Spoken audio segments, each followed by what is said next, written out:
You know, we all go through life wanting to see the best in people, right? We trust our friends, our family, even that barista who spells our name wrong every single time. But sometimes, just sometimes, someone comes along and throws a giant wrench in the works. We're talking about those red flags, those gut feelings, those moments where you think, wait a minute, something's not right here. And you know what? More often than not, your instincts are spot on. Remember that time you lost your keys? Annoying, right? Now imagine that feeling, but instead of keys, it's your sense of security in a relationship. Betrayal can do that to you. It's like someone snuck in and rewired your entire emotional house. Suddenly, you're second-guessing everything. Do they really mean what they say? Can you trust their actions? It's exhausting. You find yourself constantly looking over your shoulder, waiting for the other shoe to drop. And the worst part? That feeling of vulnerability can linger long after the initial betrayal. Trust is like this beautiful, delicate vase. It takes time and care to build, but you know what's really easy? Dropping it and watching it shatter into a million pieces. That's what betrayal does. It shatters the foundation of trust, and putting those pieces back together, well, let's just say it's not for the faint of heart. It takes a tremendous amount of effort from both people involved, and even then, there's no guarantee that the vase will ever look the same. It's going to have those cracks, those reminders of what happened. We've all got scars, right? Some we can see, some we carry on the inside. Well, betrayal? That's like getting a tattoo on your heart with invisible ink. You can't see it, but you can feel it every single day. It's that dull ache, that lingering sadness, that voice in the back of your head whispering, "Remember what they did?"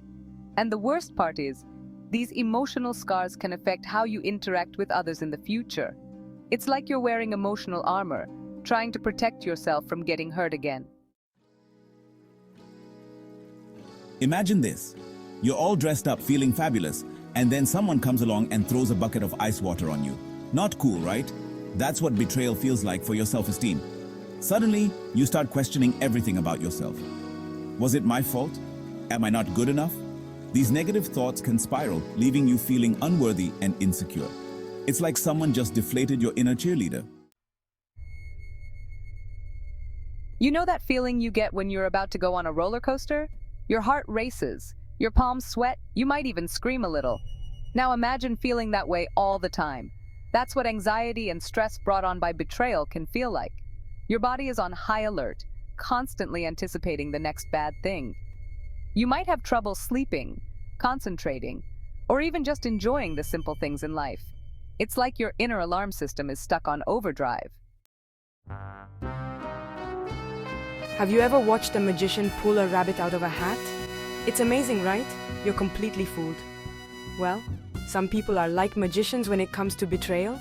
They're masters of manipulation, twisting the truth and situations to their advantage. They might try to gaslight you, making you question your own sanity, or they might play the victim, trying to guilt you into forgiving them. Don't fall for it. Trust your gut and remember that you deserve to be treated with honesty and respect. Betrayal can be like a messy breakup, except instead of just losing one person, you might lose a whole group of friends.